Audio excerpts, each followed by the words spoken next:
दीन दयाल न तुम सर, अब पतिहार क्या कीजै। बचनी तोर मोर मन मानै, जन को पूर्ण दीजै। हम बल बल जाऊर मैया कारने,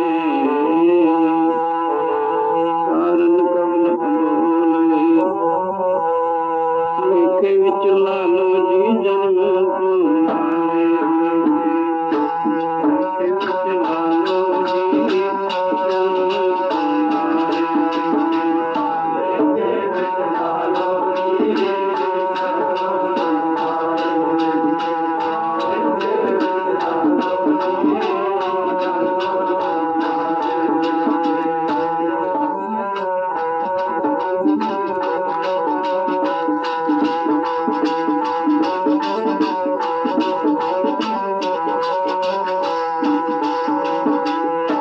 लेखे विच लालो जी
अपने ख्यालों ਨੂੰ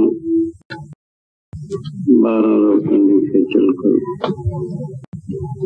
अगर ख्याल थोड़ा जा भी बाहर दौड़ता है अपने निशाने तो दूर चला जाता।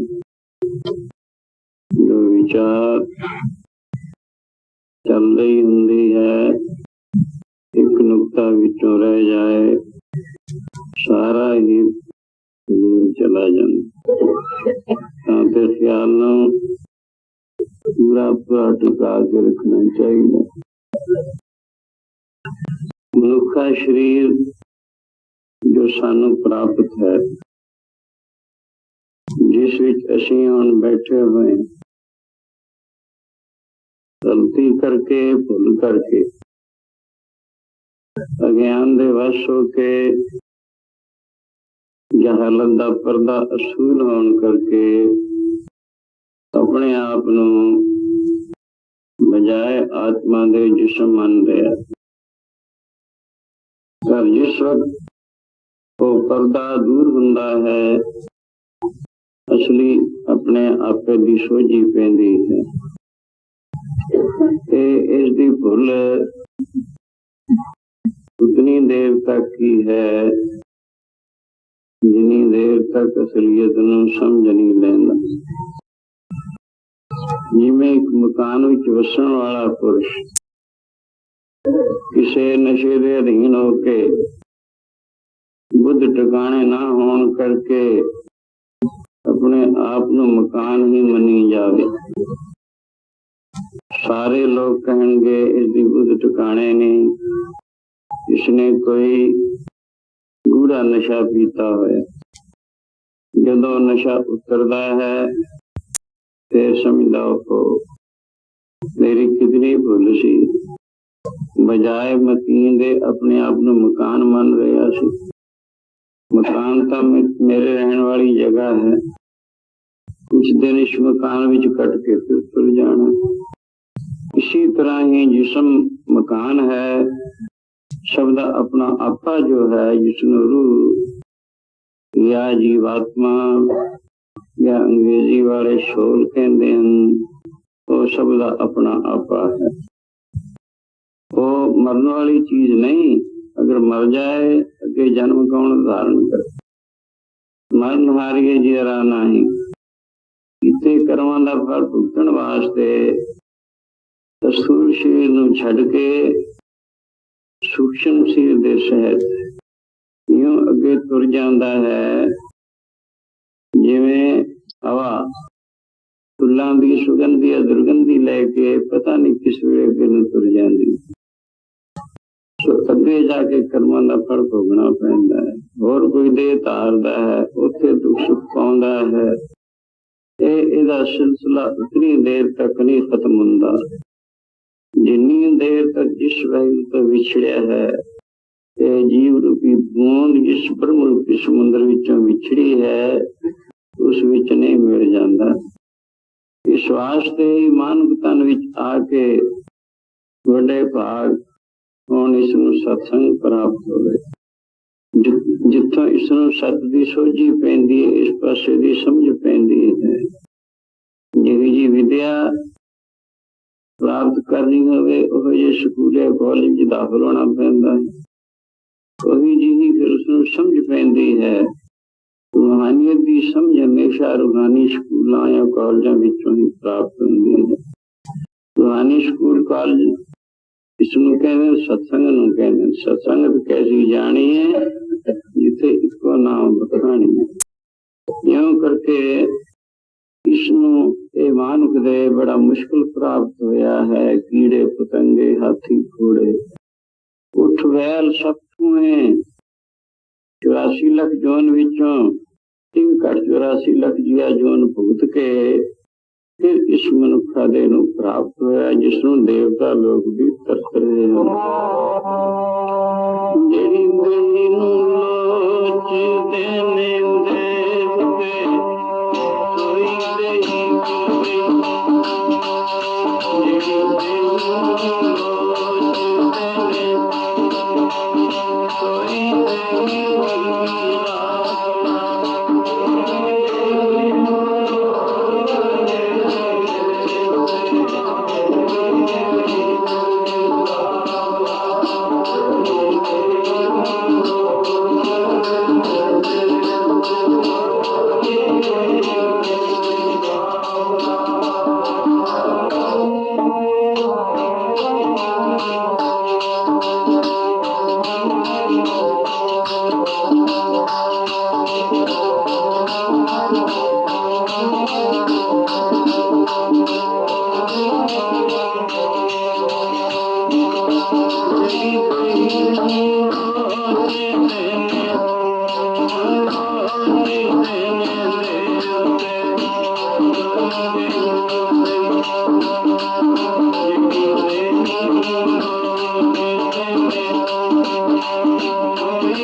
सेवाते भगत कमाई तभी मानुष देही पाई। इस देही को सिमरहि देव सो देही अजहर की सेव। मानुख दे दी इच्छा देवता लोग भी कर रहे हैं। सवाल पैदा हुंदा है अनजान पुरुष देवता लोग जिन्हां ने मनुख नालों इंसान नालों बहुत गुना ज्यादा सुखां की प्राप्ति है। हर किस्म के जिस्मानी सुख देवता लोगों नूं इंसान नालों बहुत ज्यादा ते बहुलता नाल प्राप्त हुंदे। वो लोग इस मानव तन विच आउण दी क्यों इच्छा रखते हैं? उन्हां नूं एक ही दिमाग विच गल बैठी हुई है, गलतफहमी है या कुछ होर भेद है। यूं सवाल पैदा होंदा है बहुत सारे लोगों के दिलों दे विच। उसका जवाब विचार शुरू कर दें। दुनिया ते सुखी कोई भी नहीं सिवाय उन्हां पुरुषां दे जिहड़े सुख स्वरूप वाहिगुरू नाल जुड़े हैं। कोई तन दुखी, कोई मन दुखी, कोई चिंता चित उदास, थोड़े बहुते सब दुखी। सुखी प्रभु के दास। सुख स्वरूप है वाहिगुरू जिहदे विच दुख नहीं, मौत नहीं, बीमारी नहीं, क्लेश नहीं, ताप नहीं, दुख नहीं। एक रस आनंद दा सागर है, वादा घाटा नहीं। हाँ उस विच जो मिल गया क्योंकि हाँ दस उसी दी अनसुस तो विछड़ के तकलीफां उठा रहे हैं। जदों उस विच मिल गया फिर तमाम दुखों तो बरी हो जाना हुंदा। सो यूं एक कोई शाहूकार जिसके घर धन पदार्थ का कोई घाटा नहीं, बड़े महल माड़ियां मकानात हैं, जायदाद बहुत है, साहब ने इतना कुछ प्राप्त है, पर इतना कुछ होने के बावजूद भी वो ਉਹਦਾ ਚਿੱਤ ਬੜਾ ਦੁਖੀ ਰਹਿੰਦਾ ਹੈ, ਅਸ਼ਾਂਤ ਰਹਿੰਦਾ ਹੈ, ਇਉਂ ਜਲਦਾ ਬਲਦਾ ਰਹਿੰਦਾ ਜਿਵੇਂ ਭੱਠ ਵਿੱਚ ਦਾਣਾ ਪੁੱਜਦਾ। ਚੰਗੀ ਨੀਂਦ ਨਹੀਂ ਆਉਂਦੀ, ਖਾਣਾ ਚੰਗਾ ਨਹੀਂ ਲੱਗਦਾ। ਸੋ ਇਉਂ ਉਹਦੀ ਹਾਲਤ ਹੈ। ਸਾਰੀ ਦੁਨੀਆ ਨੂੰ ਗੁਰੂ ਬਾਬੇ ਨੇ ਦੁਖੀ ਦੱਸਿਆ। ਦੁਖੀਆ ਸਭ ਸੰਸਾਰ ਨਾਨਕ ਦੁਖੀਆ, ਨਾਨਕ ਦੁਖੀਆ, ਦੁਖੀਆ ਸਭ ਸੰਸਾਰ ਨਾਨਕ ਦੁਖੀਆ,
ਨਾਨਕ ਦੁਖੀਆ ਸਭ ਸੰਸਾਰ। ਹੋਰ ਸਭ ਕੁਛ ਭਾਵੇਂ ਉਸਨੂੰ ਪ੍ਰਾਪਤ ਹੈ, ਪਰ ਇੱਕ ਗੱਲ, ਔਲਾਦ ਜਾਂ ਪੁੱਤਰ ਦੀ ਪ੍ਰਾਪਤੀ ਨਾ ਹੋਣ ਕਰਕੇ ਉਸਦਾ ਚਿੱਤ ਹਰ ਵਕਤ ਦੁਖੀ ਰਹਿੰਦਾ ਹੈ, ਅਸ਼ਾਂਤ ਰਹਿੰਦਾ ਹੈ, ਚੰਗੀ ਨੀਂਦ ਨਹੀਂ ਆਉਂਦੀ, ਖਾਣੇ ਚੰਗੇ ਨਹੀਂ ਲੱਗਦੇ, ਤੇ ਮਾਂ ਵਿਭੂਤੀ ਜੋ ਵਰਗੀ ਲੱਗਦੀ। ਚਾਹੁੰਦਾ ਹੈ ਕਿਵੇਂ ਨਾ ਕਿਵੇਂ ਘਰ ਦਾ ਚਾਨਣਾ ਪ੍ਰਾਪਤ ਹੋ ਜਾਏ। ਬਹੁਤ ਸਾਰੇ ਉਪਾਅ, ਯਤਨ, ਇਲਾਜ, ਮੁਆਵਜ਼ੇ ਕਰ ਸਕਿਆ। ਅਖੀਰ ਕਿਸੇ ਗੁਰਮੁਖ ਨੇ ਦੱਸਿਆ, ਸੇਠ ਜੀ, ਇੱਕ ਉਪਾਅ ਹੈ, ਗੁਰੂ ਅਰਜਨ ਦੇਵ ਮਹਾਰਾਜ ਜੀ ਦਾ ਹੁਕਮ ਹੈ, ਅਗਰ ਤੂੰ ਉਹਨਾਂ ਦੇ ਨੁਸਖੇ ਨੂੰ ਅਮਲ ਵਿੱਚ ਲੈ ਆਵੇਂ ਤਾਂ ਇੱਕ ਪੁੱਤਰ ਕਿਹਾ ਚਾਰੇ ਪਦਾਰਥ ਪ੍ਰਾਪਤ ਕਰ ਸਕਦਾ ਹੈ। ਇਹ ਸੁਣ ਕੇ ਉਸਨੂੰ ਹੌਸਲਾ ਹੋਇਆ। ਨੁਸਖਾ ਇਹੋ ਜਿਹਾ ਕਿਹੜਾ ਹੈ ਜੋ ਚਾਰੇ ਪਦਾਰਥ ਦੇਣ ਨੂੰ ਸਮਰੱਥ ਹੈ? ਧਰਮ, ਅਰਥ, ਕਾਮ, ਮੋਕਸ਼। ਦੁਨੀਆ ਚਾਰੇ ਪਦਾਰਥਾਂ ਵਿੱਚ ਖਤਮ ਹੋ ਜਾਂਦੀ। ਇਹੋ ਜਿਹਾ ਨੁਸਖਾ ਕਿਹੜਾ ਹੈ? ਮੈਂ ਬੜੇ ਨੁਸਖੇ ਵਰਤੇ, ਬਹੁਤ ਹਕੀਮਾਂ, ਡਾਕਟਰਾਂ ਦੇ ਨੁਸਖੇ ਅਮਲ ਵਿੱਚ ਲੈ ਆਂਦੇ, ਪਰ ਕੋਈ ਵੀ ਕਾਰਗਰ ਸਾਬਤ ਨਹੀਂ ਹੋ ਸਕਿਆ। ਇਹੋ ਜਿਹਾ ਨੁਸਖਾ ਕਿਹੜਾ ਹੈ? ਉਹ ਕਹਿਣ ਲੱਗਾ, ਠੀਕ ਹੈ, ਦੁਨਿਆਵੀ ਹਕੀਮਾਂ, ਡਾਕਟਰਾਂ ਦੇ ਨੁਸਖੇ ਵਰਤੇ ਹੋਣਗੇ, ਉਹ ਜੀਵ ਹਨ, ਉਹਨਾਂ ਦੀ ਬੁੱਧ ਬਹੁਤ ਛੋਟੀ ਹੈ। ਜਿਤਨੀ ਕੁ ਬੁੱਧ ਉਹ ਜਿਹੇ ਉਹਨਾਂ ਦੇ ਨੁਸਖੇ। ਹਰ ਗੁਰੂ ਅਰਜਨ ਦੇਵ ਮਹਾਰਾਜ ਸਾਖਸ਼ਾਤ ਈਸ਼ਵਰ ਸਰੂਪ ਹਨ। ਜੀਵ ਜਿਹੜਾ ਹੈ ਮਾਇਆ ਦੇ ਅਧੀਨ ਹੈ, ਈਸ਼ਵਰ ਮਾਇਆ ਤੇ ਕੰਟਰੋਲਰ ਹੈ। ਸਾਰੀ ਮਾਇਆ ਉਸਦੇ ਕੰਟਰੋਲ ਵਿੱਚ ਹੈ। ਇਸ ਕਰਕੇ ਉਹਨਾਂ ਦਾ ਨੁਸਖਾ ਜਿਹੜਾ ਹੈ ਵਿਅਰਥ ਨਹੀਂ ਜਾਂਦਾ। ਉਹ ਕਹਿਣ, ਫਿਰ ਦੱਸੋ ਜਲਦੀ, ਮੈਂ ਉਸ ਨੁਸਖੇ ਨੂੰ ਅਮਲ ਵਿੱਚ ਲੈ ਆਵਾਂ ਤਾਂ ਕਿ ਮੇਰੇ ਘਰ ਵਿੱਚ ਰੋਸ਼ਨੀ ਹੋਵੇ। ਉਸਨੇ ਇਹ ਕੁਛ ਦੱਸਿਆ। ਯਾਰਿਆ ਸੇਵਾ ਕਰ ਲੈ ਸਾਧੂਆਂ ਦੀ, ਯਾਰਿਆ ਸੇਵਾ ਕਰ ਲੈ ਸਾਧੂਆਂ ਦੀ।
गुरु अर्जन देव महाराज फरमाते हैं, चार पदार्थ जे को मांगे, साध जना की सेवा लागे, जे को अपना दुख मिटावे, हर हर नाम हृदय सद गावे, जे को अपनी शोभा लोरे, साध संगे हम में छोड़े, जे को जन्म मरण ते डरे, साध जना की शरणी परे, जिस जन को प्रभु दर्श प्यासा, नानक ताके बल बल जासा। चार पदार्थ अर्थ काम मोक्ष ये चारे मिलते हैं। सेवा कीतियां नुस्खे नूं अमल विच लिया तदे बीमारी नूं दूर करन नूं समर्थ हुंदा है। नुस्खे नूं रड़ के पीतियां या नुस्खे नूं रिपीट कीतियां बीमार नहीं हटिया कर। सेवा करनी बड़ी मुश्किल है, बड़ी औखी है। जिन्ना जिन्ना सेवा की किनू चार पदार्थ नहीं मिले। लेना जी गुरु नानक देव महाराज जी जिस वक्त सत्ते दीपां खंडां दे विच चक्कर लगा के सब दुनिया का उद्धार करके आप जी करतारपुर आके निवास रखते पिछली अवस्था दे विच श्री बिरध हो गया थे गुरुद्वारा बनाने हैं। लंगर जारी किया, दो वेले कथा कीर्तन शुरू है। अमृत वेले से उठ के नाम अभ्यास करते हैं, उस तो बाद कीर्तन कथा विच जुड़ते हैं। बिने जमीन है सेवा करते हैं, खेती पति करके उस अनाज दे नाल लंगर चलाते। परम तपस्या गुरु घर दे विच सेवा यूं करके निष्काम निर्माण निर्माण सेवा करनी। तो सेवा करके जन्म सफला कर दें, बार बार हुक्म कर दें गुरु जी। हाँ, निष्काम सेवा करनी, परम तपस्या है, सिर तपांदे तप यूं सेवा करके बेहम सिख जन्म सफला कर दे है। लेना जी पहले शक्ति दे उपासक सुन। आप जी ने जिस वक्त सुने गुरु नानक जी करतारपुर आए, दर्शन वास्ते शौक जागया, दर्शन वास्ते आए, दर्शन वास्ते की आए उत्थों दे हो गए। अपना तन मन धन गुरु नानक नूं भेंट कर दिता, सारी जिंदगी रिजर्व कर दी भी सारी जिंदगी आप जी की सेवा भजन विच लगाउणी। क्यों आप जी सेवा विच लग गए। सेवा जिवें कीती, जिहे जी आग्या मन के सेवा की। और सिख भी सेवा करते सन। जिनी जिनी जिही जिही जी भावना नाल कोई सेवा करता है, भावना 1% तो ला के 100% तक होंगी, 1% तो ला के 100% तक होंगी है। जिस परसेंटेज से भावना है उस परसेंटेज से फल मिलना है। एक कायदा संयोग करके हुक्म बनना, एक हुक्म 1% मनना, एक 100% मनना, कितना फर्क है दोनों में, जमीन आसमान का फर्क। यूं आप जी ने सेवा जो हुक्म कर देना गुरु नानक जी ने, उसनों तुरंत अमल में चले आना। सेवा का थोड़ा जा निशाना, सेवा नू मेवा अवश्य मिलता है। करके तू देख ले सेवा नू मेवा मिलता, करके तू देख ले सेवा नू मेवा मिलता, करके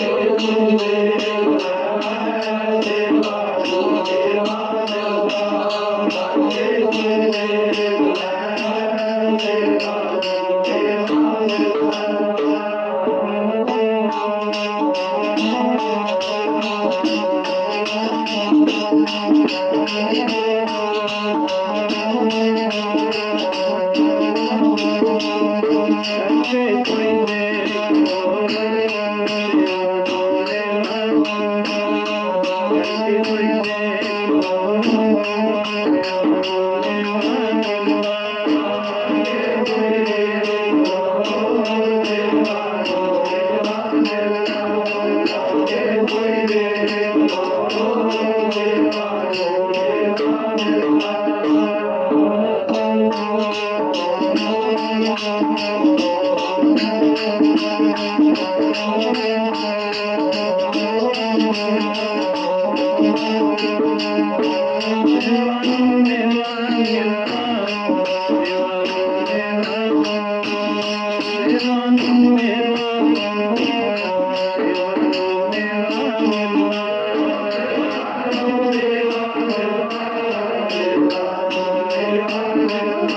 नू मेवा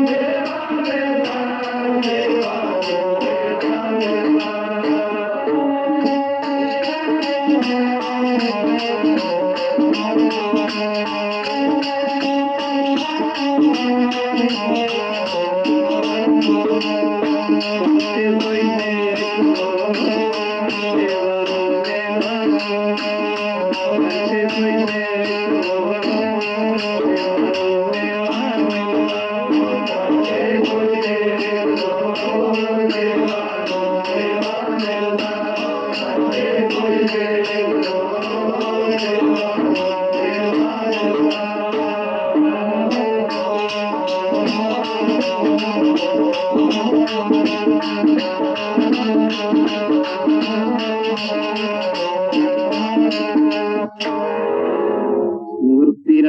चागरी मां करड़ी सुख साथ, नजर करे जिस आपने, जिस लाए हेत पिया, सतगुरु की सेवा लगे हम, तवजल करे संसार। सेवा इस दुनिया से कमाइए, अंदर के बैसन पाइए, जन नानक बां लुड़ाइए।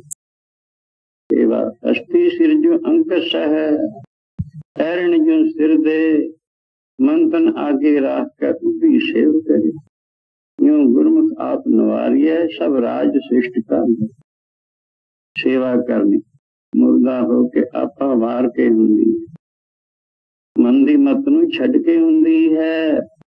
सेवा करनी बहुत औखी है, तो ਇਹ 'ਚ कोई शक नहीं। सेवा दे विच चारे पदार्थ यूं लेना जी। जिस वक्त पहले दिन आए घोड़ी ते सवार सन, पिछे देवी दे सेवक सन। गुरु नानक जी दे दर्शन करके चलना ये संकल्प सी पहला ही। गुरु नानक जी पहले ही बाहर आ खड़े। सो ये घोड़ी ते चढ़े चढ़ाए, पिछे होर संगी नाल हैं। पुछदे हन बाबा जी असीं इत्थे दर्शन करने गुरु नानक जी का की हो जाएगा? गुरु नानक जी कहते हाँ हो जाएगा, पीछे पीछे चले आओ साडे। गुरु जी अगे चल पे लेना जी घोड़ी ते चढ़े चढ़ा, पिछे पिछे होर संगी सन नाल। कहणगे ओ था घोड़ी बंद हो, उत्थे कुटिया भी जाके दर्शन करो। गुरु नानक जी पंज शरणा करके अपने आसन ते जा सके लेना जी। जो घोड़ी बन के उत्थे गए, उन्हां दी हैरानी दी हद ना रही। हैरान हो गए, पैरां हेठों मिट्टी निकल गई। आश्चर्य गल, जे मैनू पता हुंदा ये आप ही गुरु नानक जी दी, मैं घोड़ी ते चढ़ के आउंदा ये पैदल जाण हुंदा। इतनी बेअदबी। झट चरना ते डिगे, अखां विचों जल जांदा है गरीब नवाज। किवां करो, गलती माफ करो, पहचानिया नहीं जानिया नहीं, इस करके ही मैं घोड़ी ते चढ़ के आया, वरना उसी था उतर के हजूर दी चरण रज प्राप्त करता ते आप दे चरणों विच अदब दे नाल आउंदा। गुरु जी कहण कोई नहीं भाई पुरखा, फिक्र ना कर, जिन्हां ने लैना हुंदा कि तू घोड़ियां ते चढ़ के आया कर। आदि इशारा किया पर आप नहीं समझे इस गल नूं। खैर क्षमा कीती, कोई गल नहीं। रह पे रात दा वक्त आप जी शक्ति देवी दे उपासक सन। करोड़ां देवियां मनियन, वैसे जे देवियां दा विचार किया जाए। हाँ यूं करके उसकी यात्रा नूं नैना देवी भी जाते सी। तो यूं आप जी रस्ते च ठहरे। रात दे वेले जदों अद्धी रात सी, उठे की देखिया कोई लड़की झाड़ू दे रही। इन्हां पूछया देवी इस वक्त इतनी बड़ी रात झाड़ू दे रही है, तू कौन है? और कहने लगी वही जी दी यात्रा नूं इन्ने साल जांदा रहा, वही हम। कहने इत्थे झाड़ू दिन्नी है, इसे घर की सेवा करके सारी शक्तियां प्राप्त करते। कोई थोड़ी शक्ति प्राप्त करके मैं होरनां नूं कोई थोड़े बहुते पदार्थ दे सकते, लेकिन मुक्त मैं खुद नहीं, इस करके दूसरे मुक्त देने समर्थ। उसी वक्त आप जी ये कह के तू कही थी आज विवाने मुक्ति बरिया हाँ छुपाने। आप जी गुरु नानक जी दे अर्पण कर देने सारी जिंदगी। सो दिन चढ़े अपने साथियों नूं कहण लगे भाई तुहाडी खुशी, जाना है अगे जाओ, पिछे मुड़ना पिछे मुड़ जाओ। मैं तो जिथों दा होना सी हो गया। बस इन्नी गल कह के आप जी पिछे मुड़े, घर गए। घर तो कुछ बहुत सारा नमक ले आंदा, लिया के गुरु के लंगर भी सिटिया। पूछया माता जी नूं गुरु जी कित्थे हन? उन्हां कहा बाहर अपना कम करवा रहे खेती पति। उत्थे उन्हां दिनां दे विच चौल आदि बीजे जांदे सन। उत्थे पहुंचे, हजूर दे चरनां ते नमस्कार कीती। पहली पूछा हाँ जी सेवा किवें करींदी है? आज्ञा मन के एक दफा सवाल किया, गरीब नवाज गुरु दी सबसे बड़ी सेवा की है, कृपा करके दसो। बेअंत सेवा करते हैं, इसका पूरा लाभ कौन उठा सकता है? इस करके गुरु जी ने दसिया हाँ सेवा करनी ठीक है, पर उसके नाल दी नाल बड़ा गुण, एक बड़ा गुर ये भी है। आज्ञा समझ जी साहिब सेवा, साहिब सेवा, आज्ञा समझ जी साहिब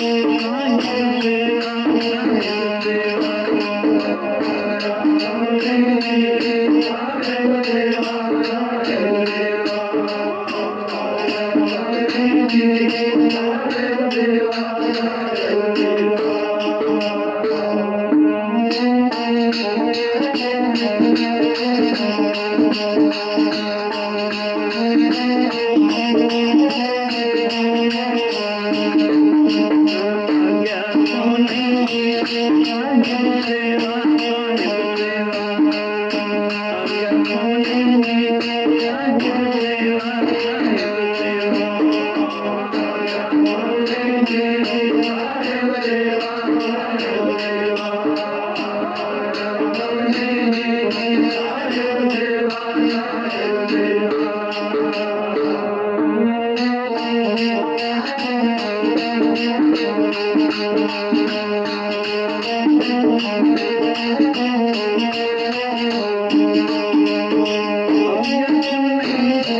आज्ञा समनी साहिब सेवा सब ते वड्डी सेवा आज्ञा विच खड़ने सेवा करदे होया जो 100% आज्ञा विच विचरदा है वही पूरा लाभ उठाना है।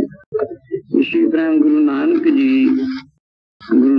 जी नो लेना जी गुरु धारण करके अज बाहर खेत विच पहुंचे।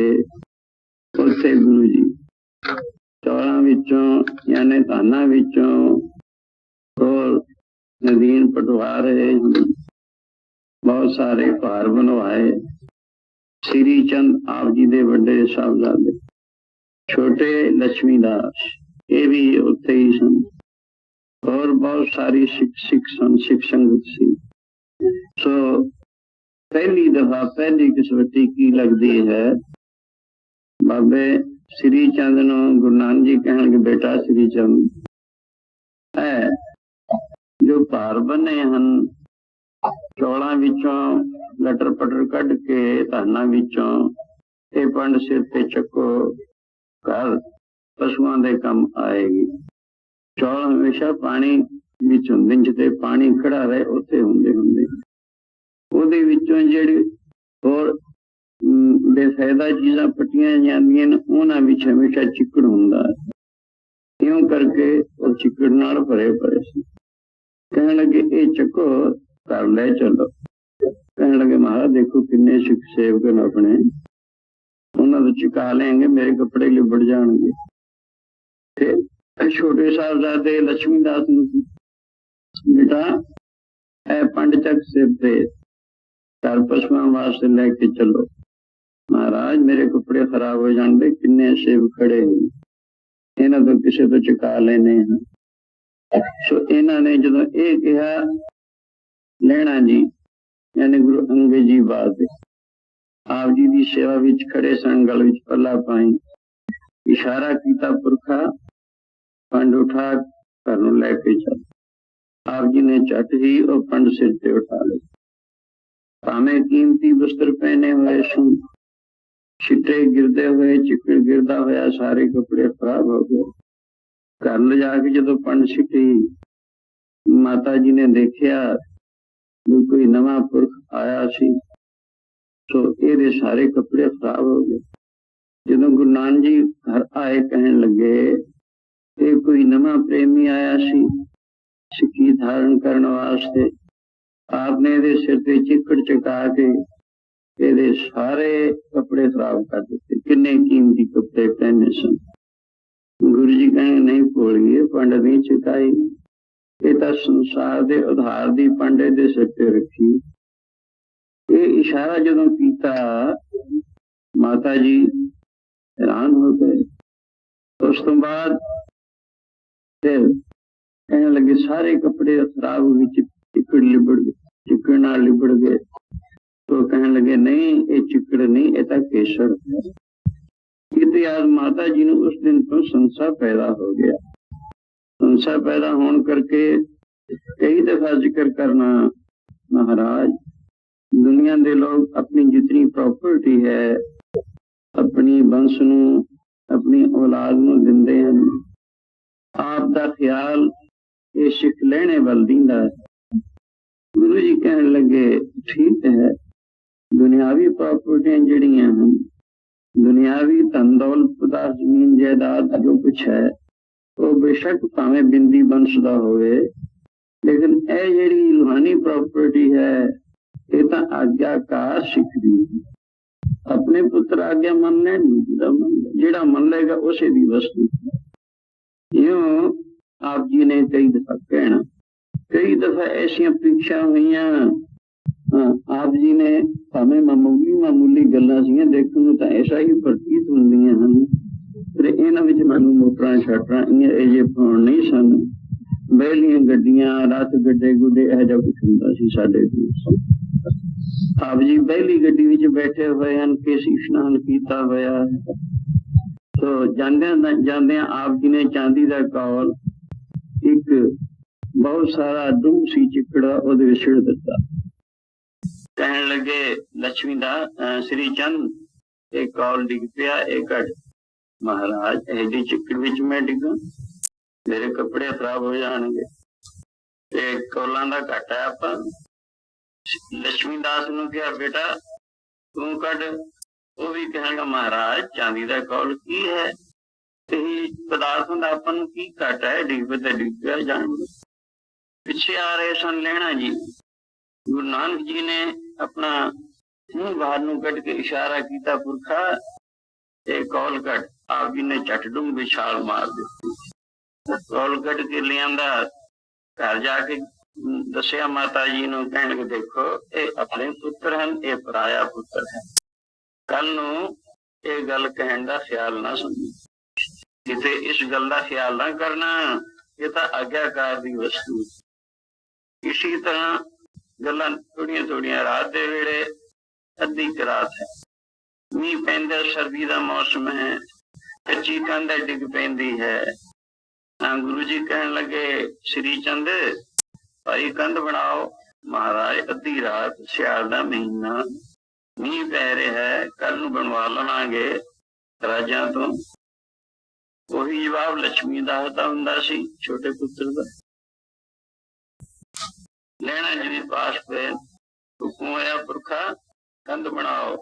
आप जी कमर कसा करके झट कंध बनाउण लगे। बस कहण लगे ऐनी परखड़ी सी गल। गुरु जी कहने लगे माता जी देखो ये पराया पुत्र है, ये थोड़े पुत्र जिगा मार लो कल ना फिर के हो, जेड़ा आज्ञा मनेगा वस्तु वही ले जाएगा।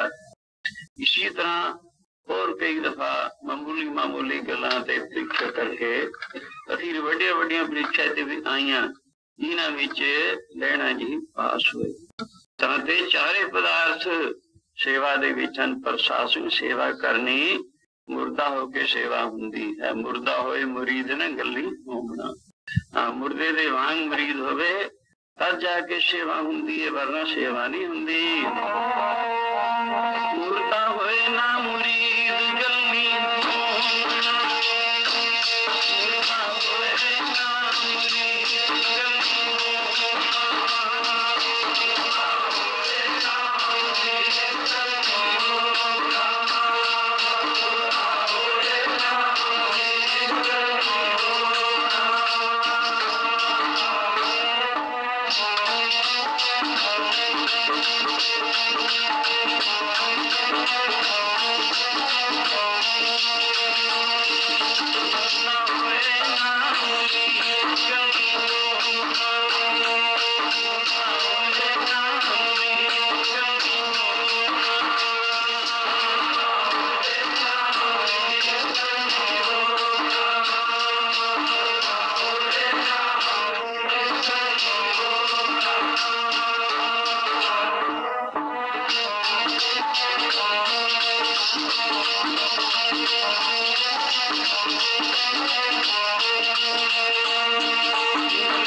मुरीद न गली होना, सबर शुक्र शहीद परम पाव खोना। मुर्दा होए मुरीद गुरु गौर समाद। यूं मुर्दा जो है, मुरीद जो है, मुर्दे दी न्यायी होके गुरु रूपी गौर विच समा जावे, गुरु दे हुक्म रूपी गौर विच समा जावे। वो मुर्दा हुंदा है। तो इस तरीके से लेना जी ने सेवा की। एक दफा का जिक्र औरंगजेब बादशाह की हुकूमत, जिसने तमाम हिंदुस्तान विच तहिया कीता सी ते इको इस्लाम फैला दिया। मेरे हाथ विच ताकत है, हिंदुस्तान की बादशाही दे तख्त दे उपर मैं बैठा हुआ। उसने हर कोशिश करनी शुरू की थी, लोभ, लालच, शक्ति आदि बहुत कुछ करना शुरू किया। हाँ जी, गुरु तेग बहादुर महाराज ने हिंदू धर्म की रक्षा वास्ते ही उत्थे जाके अपने पवित्र शरीर की शहादत अवली दी सी, जिसकी गवाही गुरुद्वारा शीशगंज दे रहा है। बहुत सारे फकीर अर्थ लोग भी उसने मरवाए। सरमद नाम करके एक अर्थ लोग उत्थे रहिंदा सी, जो मार्फत की चलदा सी। ये शरा तो उच्चा नहीं सी उठता, मार्फत वाले इसनू बुरे लगते सन। इस करके उसनू किसी मौके ये लफ्ज कहा सी औरंगजेब नू, इस सरमद ने, भाई ये भंगी है। जिस वक्त दारा शिको नू इसने मरवा दिता, दारा शिको सरमद दे पास बैठन वाला सी, क्योंकि वो भी अर्थ लोग सी। दारा शिको औरंगजेब का भाई सी। राजा राज प्यारे, राजा भाई दुर प्यारे के होया करते हैं। और भरा भी मरवा दिते। अपना पिता जो शाहजहान सी, ओदियां अखां कड़वा के उसनू जेल विच सिट दिता सी। यानी इसने बड़े जुल्म कीते सन। उस मौके यह लफ्ज औरंगजेब ने सुनेहा भेजिया इस सरमद नू, कहन लगे कि सरमद तू तां कहंदा सी दारा शिको नू सच्ची बादशाही दे दिती हुई है, ये तां मरवा दिता, बादशाही इसनू कित्थों मिलनी सी। तो सरमद ने कहा, इनू सच्ची बादशाही मिली हुई है, तू तां भंगी है। ये लफ्ज कहे रात दे वेले की देखिया कि दृष्टांत होया औरंगजेब नू। दारा शिको नू राज तख्त पर बैठा देखिया, अपने आप नू भंगी की शक्ल विच देखिया। सिर ते गंदे की टोकरी, मीह पैंदा, गंदा मूंह दे विच कपड़ियां विच पैंदा है। यूं करके इस तरीके से इसने बहुत सारे आर्फ लोग, इस्लाम के बंदे भी मरवा दिते सन। दारा शिको नू यूं इसने चाहिदा तां सी क्षमा मंगदा, इसने उसनू कैद कर दिता। कैद करके की सजा दी, 100 कोट लाए दी नंगी पिठ ते रोज लगी, और 8 पैर पिछों एक पानी का प्याला और एक चटांग लूण, इसनू खुराक मिले। ऐसी गल सी। इसी तरह काफी देर गुजरी। रूम बुलाए दा एक बादशाह सी, उसनू भक्ति करने का शौक लग गया। भक्ति करदे किसी ने उसनू ये रमज मारी, सबर ते शुक्र बिना भक्ति कबूल नहीं पैंदी। सबर ते शुक्र दे मैंने उलमावां पासों, मौलवियां पासों पुछदा है, पर माकूल जवाब कोई नहीं दिंदा। अखीर उसनू तसल्ली बख्श जवाब ना मिलने करके दिन रात बेचैनी रहिंदी है। सबर शुक्र दे की मैंने हैं। उस मौके किसी ने कहा, अगर सबर शुक्र दे असली मैंने पूछना चाहना है तां औरंगजेब की जेल भी सरमद नाम करके कोई फकीर है, उस तो पूछ। इसने अपना वकील भेजिया औरंगजेब के पास, इस वकील इस सरमद फकीर मनवा दे मेरे वकील। औरंगजेब ने दरोगा जेल ने हुक्म कर दिता ਤੇ ਇਸਨੂੰ ਸਰਮਦ ਨੂੰ ਮਿਲਾ ਦਿੱਤਾ ਜਾਵੇ। ਸੋ ਸਰਮਦ ਦੇ ਹੱਥਾਂ ਨੂੰ ਹਥੌੜੀਆਂ, ਪੈਰਾਂ ਨੂੰ ਬੇੜੀਆਂ ਲੱਗੀਆਂ। ਪ੍ਰਭੂ ਦੀ ਯਾਦ ਵਿੱਚ, ਮਸਤੀ ਵਿੱਚ ਝੂਮ ਰਿਹਾ ਹੈ। ਦੇਹ ਦੇ ਜਿਹਦੀ ਦ੍ਰਿਸ਼ਟੀ ਦੇਹ ਤੋਂ ਉੱਚੀ ਹੈ, ਦੇਹ ਤੱਕ ਮਹਿਦੂਦੀ ਨੇ ਦੀ ਇਤਿਹਾਸਿਕ ਪੁਰਸ਼ ਦੀ ਦ੍ਰਿਸ਼ਟੀ ਦੇਹ ਤੱਕ ਹੁੰਦੀ ਹੈ, ਲੇਕਿਨ ਆਤਮ ਸਥਿਤੀ ਵਾਲੇ ਪੁਰਸ਼ ਦੀ ਬੁੱਧੀ ਆਤਮਾ ਵਿੱਚ ਜੁੜੀ ਹੁੰਦੀ ਹੈ। ਇਉਂ ਕਰਕੇ ਉਸਨੂੰ ਜਾ ਕੇ ਇਸਨੇ ਵਕੀਲ ਨੇ ਕਿਹਾ ਕਿ ਸਾਈਂ, ਮੈਨੂੰ ਬਾਦਸ਼ਾਹ ਰੂਮ ਨੇ ਭੇਜਿਆ ਹੈ ਸਬਰ ਔਰ ਸ਼ੁਕਰ ਦੇ ਮੈਨੇ ਪੁੱਛਣ ਵਾਸਤੇ, ਕਿਰਪਾ ਕਰਕੇ ਮੈਨੂੰ ਇਹ ਦੱਸੋ। ਇਹ ਸੁਣ ਕੇ ਸਰਮਦ ਕਹਿਣ ਲੱਗਾ, ਕੱਲ ਦੁਪਹਿਰ ਦੇ ਵਕਤ ਇੱਕ ਮਸ਼ਕ ਪਾਣੀ ਦੀ, ਇੱਕ 2.5 ਗਜ਼ ਕੋਰਾ ਕੱਪੜਾ ਲੈਣੀ, ਤੈਨੂੰ ਇਸ ਦੇ ਮਹੀਨੇ ਦੱਸ ਦਿੱਤੇ ਜਾਣਗੇ। ਦੂਸਰੇ ਦਿਨ ਉਹ ਵਕੀਲ 2.5 ਗਜ਼ ਕੋਰਾ ਕੱਪੜਾ, ਇੱਕ ਮਸ਼ਕ ਪਾਣੀ ਦੀ ਲੈ ਗਿਆ। ਜਿੱਥੇ ਇਹ ਸਰਮਦ ਖੜਾ ਸੀ, ਹਥੌੜੀਆਂ ਬੇੜੀਆਂ ਲੱਗੀਆਂ, ਉੱਥੇ ਆਏ ਇਹਨੂੰ ਇਹਦੀ ਖੁਰਾਕ ਦੇਣ ਵਾਸਤੇ। ਇੱਕ ਪਿਆਲਾ ਪਾਣੀ ਦਾ ਤੇ ਇੱਕ ਛਟਾਂਕ ਲੂਣ, ਲੂਣ ਪੱਕ ਕੇ ਪਿਆਲਾ ਪਾਣੀ ਦਾ ਪੀ ਕੇ ਸ਼ੁਕਰ ਕੀਤਾ। ਅਖੀਰ ਕਿਤਨੇ ਨੂੰ ਇਸਨੇ ਕਿਹਾ, ਮੇਰੇ ਸਰੀਰ ਤੇ ਪਾਣੀ ਡੋਲ ਦੇ। ਇਸ਼ਨਾਨ ਕਰ ਲਿਆ। ਦਿਗੰਬਰ ਰਹਿੰਦਾ ਸੀ, ਲੱਕ ਤੇ 2.5 ਗਜ਼ ਕੋਰਾ ਕੱਪੜਾ ਬਣ ਲਿਆ। ਉਹ ਕੋਟਲੇ ਮਾਰਨ ਵਾਲੇ ਆਏ। ਇਸ ਵਕੀਲ ਨੂੰ ਆਸਮਾਨ ਵਿੱਚ ਕੀ ਨਜ਼ਰ ਆਇਆ? ਬੇਅੰਤ ਗੁਪਤ ਸ਼ਕਤੀਆਂ ਹੱਥ ਬੰਨੀ ਖੜੀਆਂ ਹਨ ਸਰਮਦ ਦੇ ਅੱਗੇ।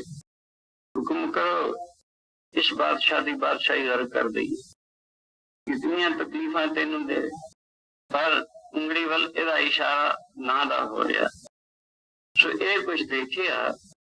ਅਖੀਰ ਜਿਸ ਵਕਤ ਉਹ ਕੋਟਲੇ ਮਾਰ ਕੇ ਚਲੇ ਗਏ, ਇਹਦੀ ਖੁਰਾਕ ਪਾਣੀ ਤੇ ਲੂਣ ਦੇ ਕੇ ਚਲੇ ਗਏ। ਫਿਰ ਪੁੱਛਿਆ ਵਕੀਲ ਨੇ, ਹੁਣ ਦੱਸੋ ਆਪਨੇ ਕੱਲ ਕਿਹਾ ਸੀ? तो फकीर कहना, मैं दस चुका हूं, मैं तेन प्रैक्टिकली दस चुका हाँ। शुक्र कहते हैं जो कुछ मिल जे की रजा विच खुश रहना। ये नहीं कहना रब ने ओनू आ दे दिता, मैनू कुछ नहीं दिता। सो ये रब ते गिला नहीं करनी, अपनी प्रारंभ अनुसार जो कुछ मिलना है वश मिल जाना। इस करके इन्हू शुक्र कहते हैं, सब्र कहते हैं। आ देखे इतनी शक्ति रखता हाँ, अगर चाहे इस बादशाह की बादशाही इधर कर दें, पर नहीं 100 कोला पिछते रोज खाना हाँ, चित विच भी इसकी बुराई की बात को ख्याल नहीं मैं लिया। इसनू सब्र कहने, जाके अपने बादशाह नू कह दे, इसका ना है सब्र ते शुक्र। बंदगी करदियां शक्तियां आउंदियां, ताकतां आउंदियां हन। सेवा भक्ति करके मन की शुद्धि ते एकाग्रता द्वारा उन्होंने गुप्त रखना, उन्होंने जज्ब रखना, दिखाना नहीं, उसका ना है सब्र।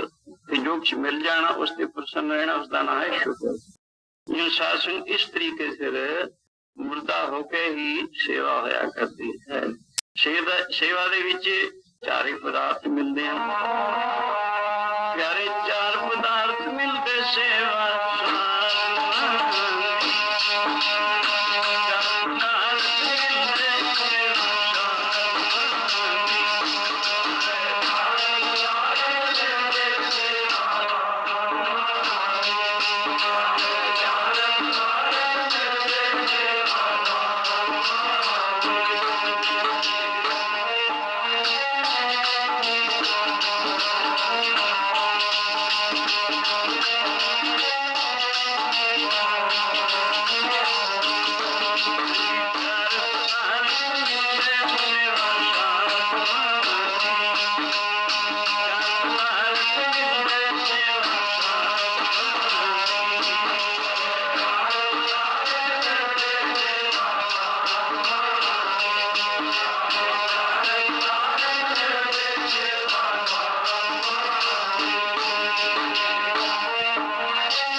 शाहूकार यानी सेवा की लैना जी ने भावे होर सिखां नूं बेअंत कुछ प्राप्त होया, लेकिन सबसे वड्डी सबसे ज्यादा आज्ञाकार मन की सेवा की थी।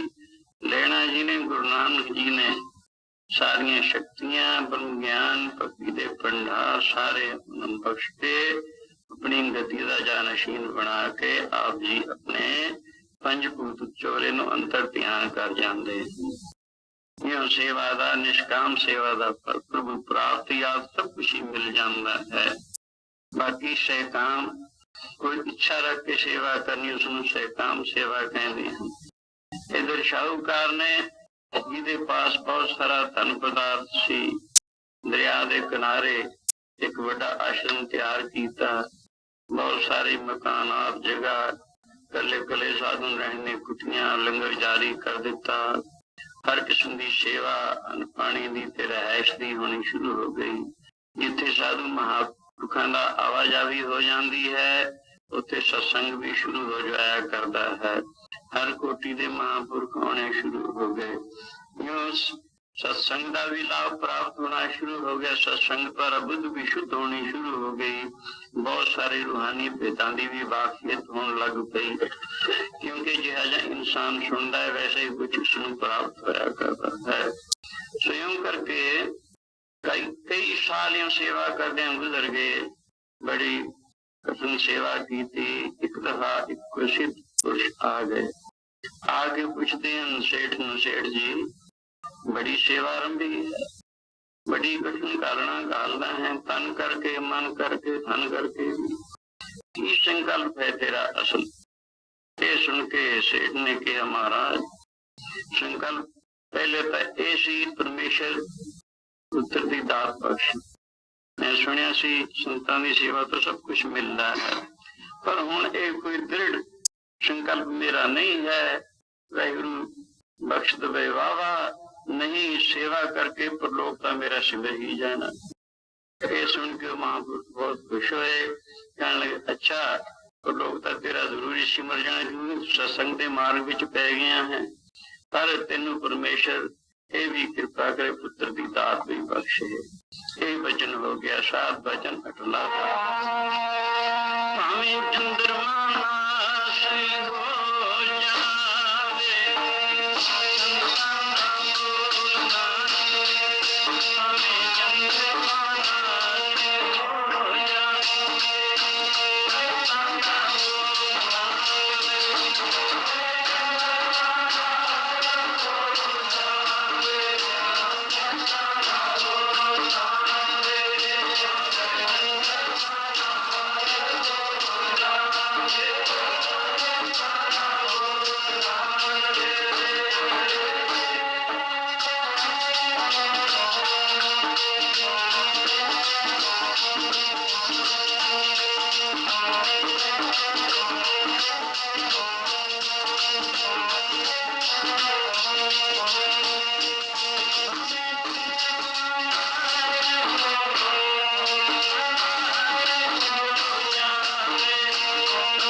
मुताबिक महापुरखों का उसनों बचन हो गया।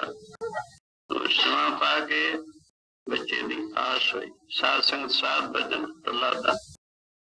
इसकी बाबत हुण तक जब तो सृष्टि रची है कितने प्रमाण दिते जान। देखो ना, जिस वक्त द्वापर युग का अखीर आया, पांडवां दी वंश विचों आखिरी राजा परीक्षित सी।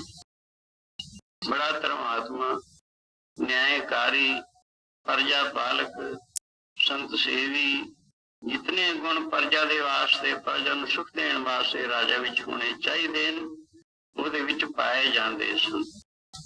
इउं करके अज वो शिकार आ चढ़िया, साथी विछड़ गए, घना जंगल सी, प्यास लगी, इकल्ला रह गया। तो फिरदे फिरदिया उस घने जंगल दे विच एक ऋषि का आश्रम सी। चार चफेरे बड़ा बड़ा बागला कीता, विच खूही लगी सी, ऋषि की छपरी पई सी और एक उच्चा जा चौंतरा बनिया। ऋषि उस चौंतरे उपर आसन बिछाई, चौंकड़ा मारी, पद्मासन लगाया, 10वें द्वार प्राण चढ़ाई, समाधि लाई बैठा। स्वयं राजे ने घोड़ा बाहर बंद दिता। रास्ता सी जो अंदर जान वास्ते अरड़ा खुट वगैरह उस थाई अंदर लंघ के गया। जाके ऋषि नूं चौंकड़ा लगाई, चौंतरे ते बैठा देखिया। कहने लगा, ऋषि जी प्यास लगी है, पानी पिलाओ। भला जिसदे प्राण 10वें द्वार चढ़े हैं उसनूं यही जी आवाज कितों सुनाई दे? ਉਹਦੇ ਨਾਲ ਤਾਂ ਭਾਵੇਂ ਮਿਰਗ ਖਹਿ ਖੈਲਣਗੀਆਂ ਤਾਂ ਵੀ ਪਤਾ नहीं लगता। इतनी शरीर की बेखबरी हो जाती जी ਜਿਹਦੇ प्राण 10वें द्वार चढ़ जाए। सासंग ये हट जो कहलांदा है, यानी प्राणायाम इसनूं कहते हैं। प्राणां नूं हौली हौली हौली रेचक करते करते कुमक करना, असीं थोड़े थोड़े ਵਧਾਉਂਦੇ ਵਧਾਉਂਦੇ 10वें द्वार ਦੇ ਵਿੱਚ प्राण चढ़न लग जाते हैं। ਜਦੋਂ 10वें द्वार ਦੇ ਵਿੱਚ प्राण चढ़न लग जाण, शरीर की पूरी बेखबरी आने लग पैंदी है। इसनूं ਵਧਾਉਂਦੇ ਵਧਾਉਂਦੇ महीनियां, सालां, युगां तक भी ਵਧਾ सकते हैं। देखिया सी आपने सुनिया हुआ संतोख सर श्री अंम੍ਰਿਤਸਰ, जिस वक्त गुरु अर्जन देव महाराज जी सेवा करवा रहे सन ते संगतां सेवा करदियां हन। की देखिया, पढ़दियां पढ़दियां कही एक सिख दी पत्थर ते जाके लगदी है। हौली हौली मिट्टी उठाई, चार चफेरे कीते, देखिया उत्थे एक मठ है छोटा जिहा पत्थर दा। आके अर्ज की सिखा ने गुरु अर्जन देव महाराज जी के चरणों में, गरीब नवाज मठ है। गुरु जी कहने हाँ भाई, ਉਹਦੇ ਵਿੱਚ ਇੱਕ योगी बैठा है, प्राण 10वें द्वार चढ़ाई, समाधि लगी। उसनूं हिलण ना दे, हौली हौली मिट्टी उठा के सीधी इस बड़े मकान दे विच लाया। इसी तरह किया गया। पूरे सिर लगी सी, सिर हटा के जदों देखिया तो अंदर हड्डियां का ढांचा, पद्मासन लग्या, एक योगी समाध स्थित बैठा होया। हौली हौली रूह विच लपेट के बाहर कढ़िया, किते हवा ना लग जाए। ते उहदे दिमाग दे विच हथेलियां ते पातलियां दे विच मालिश कीती गई, बदाम रोगन वगैरह दी। उहदे प्राण नीचे उतरे, अखां खुलियां, ताकतां कुछ है ही नहीं सी शरीर दे विच। बहुत धीमी आवाज विच पुछया, किहड़ा युग है? बाबा बुढ़ा जी सबते मुखी सिख कहने लगे, योगी राज ये कल युग है। कहने हो, मैं त्रेते युग का बैठा हुआ। मेरे गुरु ने मैनू प्राणायाम सिखला दिता सी। मैं प्रार्थना की थी, मेरी कल्याण कद होएगी? कल्याण हमेशा ब्रह्म ज्ञान से है। प्राणायाम व्यक्ति की स्थिति का साधन है। प्राणायाम, सुरत शब्द योग और भक्ति योग आदि इन्हां द्वारा मन अस्तित्व हुंदा है और ब्रह्म ज्ञान द्वारा जन्मन की निवृत्ति हुंदी है। इस करके यूं मेरे प्राण दा चढ़न लग पे सन। समाधि जिन्नी जिन्नी देर तक मैं चाहता उन्नी उन्नी देर तक लगा सकदा। उन्हां दे ये असूल हुंदे सन, खटकर्म पहले मने जाते सन। बड़ा औखा हट योग है। शरीर की बिल्कुल सफाई करनी, नाड़ियां की सफाई, कई तरीके से निवली नेती धोती आदि द्वारा करके फिर वो बहते होंगे सन। ये संकल्प लेके बैठना भी इतने साल, इतने महीने या इतने युग मैं प्राण नहीं उतारने। सो ईश्वर की नीत यही जी सी, जेड़ा संकल्प लेके बहता सी उस मौके ही प्राण उतरते होंगे सन। सो यूं इस करके जिस वक्त ये गल कही किहड़ा युग है, ते बाबे बुढ़े ने कहा योगी राज ये कल युग है। वो कहने लगा मेरे गुरु ने मैनू प्राणायाम सिखला दिता सी, 10वीं बार मेरे प्राण स्थित होने लग पे सन। मैं प्रार्थना की सी मेरी कल्याण होवे, मुक्त होवे, मुक्त जन्मण दी निवृत्ति ब्रह्म ज्ञान से ही हुंदी है। सो इस करके उन्होंने कहा तेरी मुक्त भी बड़ा समा है। हुण त्रेते युग दे हजारां साल रहिंदे हन, इस तो बाद द्वापर युग आएगा, 8,64,000 वर्ष द्वापर युग दा है, 5,000 वर्ष कलयुग बीत जाएगा, फिर गुरु नानक अवतार होंगे दुनिया दे विच नाम जपाउण वास्ते, सौखा मार्ग गुरसिੱਖੀ भक्ति मार्ग दृढ़ करवा के जीवन का उद्धार करने वास्ते उन्हों का अवतार होगा। सत्तां दीपां नवां खंडां विच फिर के आप जी सबनों इस मार्ग विच लगा के सबका उद्धार कर दिओ। फिर उस तो बाद उन्होंने गद्दी दे पंजवें जानशीन होणगे गुरु अर्जन देव जी, उन्होंने तो तेनों ब्रह्म ज्ञान प्राप्त होगा, फिर तेरी कल्याण होगी। जो इन्नी गल कही ते बाबे बुढ़े ने कहा योगी राज कोई समा हुण आ गया है। हजूर गुरु अर्जन देव महाराज सच्चे पातशाह आप दे सामने दर्शन दे रहे हैं। ताकत जिसम विच है ही नहीं सी, हड्डियां दा ढांचा सी, उसने सत्कार वास्ते सिर झुकाया। खैर गुरु जी ने कहा योगी राज दसो की गल है, गरीब महाराज कृपा करो, तो कितना समा गुजर गया। इस गल की उड़ीक वास्ते इस संकल्प को लेके मैं बैठा होया सी, तदे बहुत सारी मिट्टी ऊपर आ गई थे, ਉਹਦੇ ਵਿੱਚ तला खटिया गया। सियों करके कृपा करो। गुरु जी ने जिमें कपड़ा होवे साफ बिल्कुल, ललारी दे पास कोई रवाउण वाला ले जावे, ललारी उसनूं सोहना रंग चाढ़ दिंदा है। जे मैला कपड़ा होवे कहंदे बई रंग मैला है, ਇਹ 'ਚ ਤੇ ਦਿਹਾਈ है, ਇਹ ਕੱਢ ਪਹਿਲਾਂ, ਇਹਦੀ मैल ਕੱਢ, फिर तेरे कपड़े ਨੂੰ सोहना रंग चढ़ेगा। इसी तरह मन रूपी बस्तर है, मल बक्षेप अवना 3 दोष इस विच पए हुए हैं। मल दोष की निवृत्ति हो जाए, बक्षेप की निवृत्ति हो जाए, फिर तीसरा दोष जिहड़ा वर्ण दोष उन दूर होने वास्ते कुछ चिर नहीं लगता, तो ब्रह्म ज्ञान का रंग ही चढ़ना है। यूं करके उस मौके गुरु अर्जन देव महाराज जी ने उसके उद्धार वास्ते, क्योंकि बुद्ध बिल्कुल शुद्ध सी, शब्द उच्चारण करके उसकी कल्याण यूं कीती सी। ये शब्द उस मौके उच्चारण कीता सी।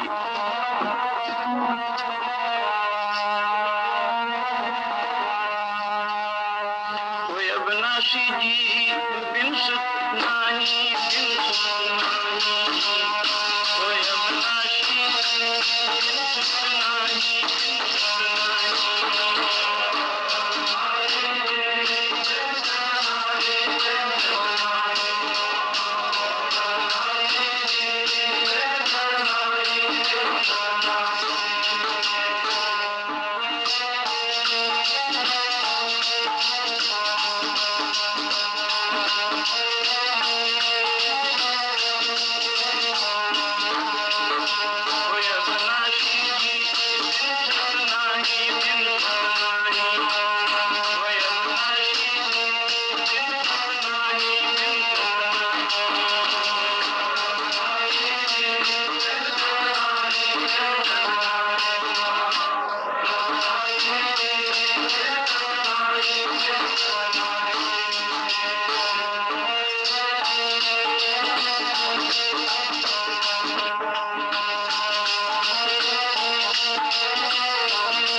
ਵਿੱਚ ਤਿੰਨ ਦੋਸ਼ ਪਏ ਹੋਏ ਹਨ।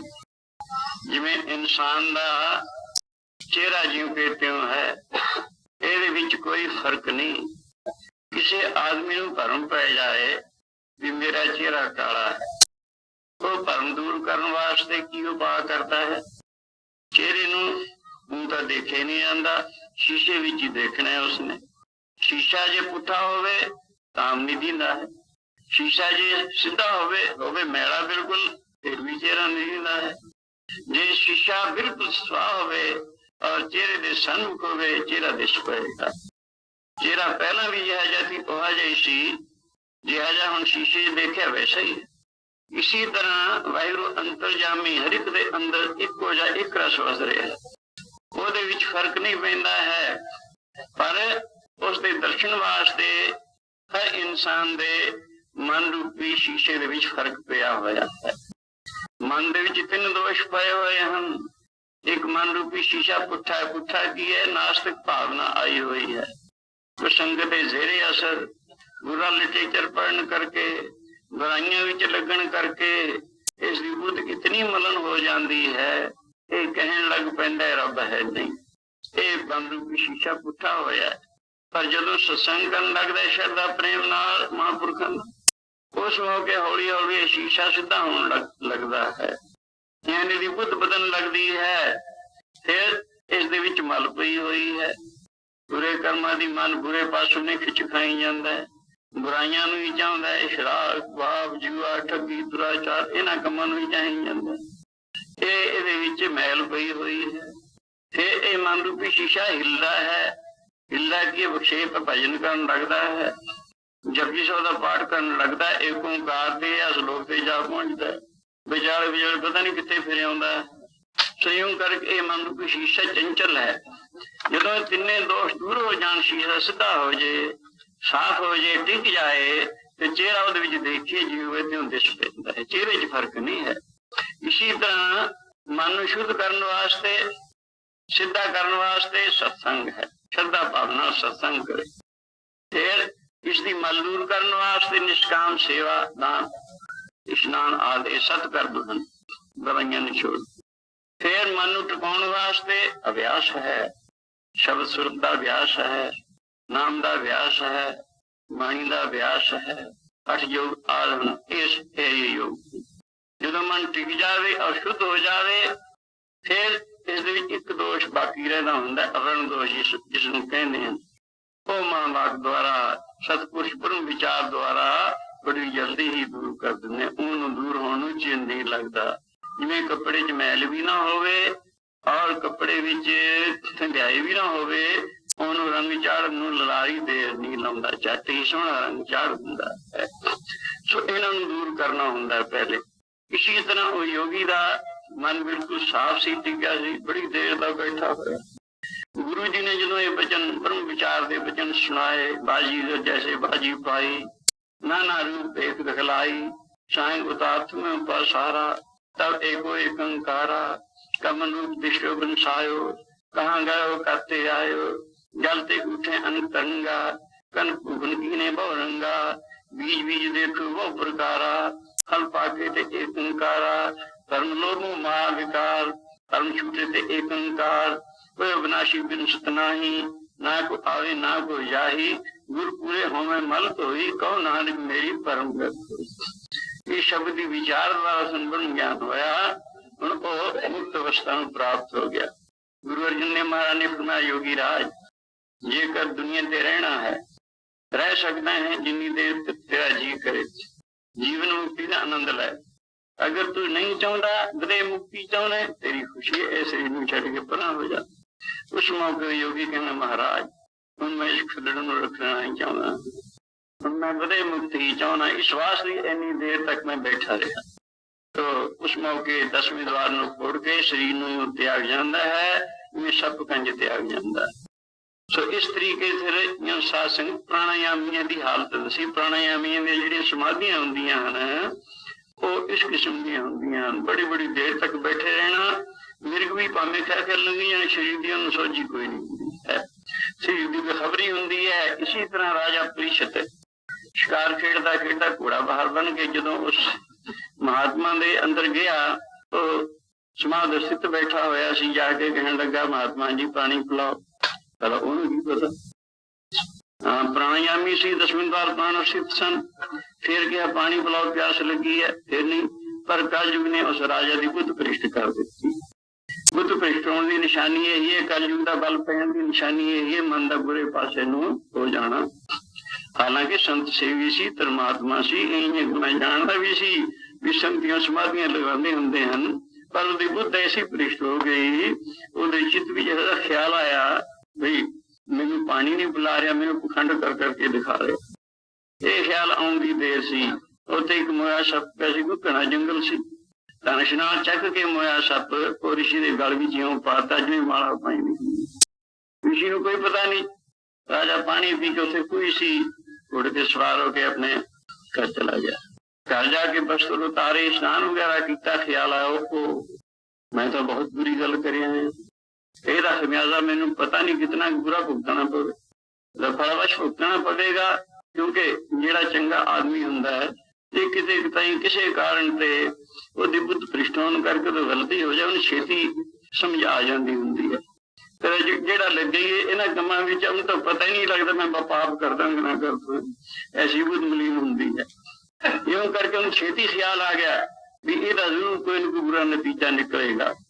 ਫਿਰ ਇਧਰੋਂ पिछों वो महात्मा दा समाधि विच ही है, ਉਹਦਾ एक शीशा आया, उसने देखा मेरे गुरु जी दे, मेरे स्वामी जी दे गले विच किसी ने मोया सप पा दिता। ना बर्दाश्त हो सका, गुस्सा आया, उसने झट ही श्राप दे दिता, जिसने ये हरकत की है उसनों अज तो सब दस्या मौत हो जाए। ये श्राप दे दिता। जो ऋषि की समाधि टुटी, गल विच मोया सप देखा, वो शीशे नूं बुला के कहने लगे क्यों भाई कोई बचनता नहीं कर देता। कहने लगा मैं तो श्राप दे चुका, की गल भी अज तो 8वें नूं सब दस्या दी मौत हो जाए। तो महात्मा कहने लगे बहुत बुरी बात हुई।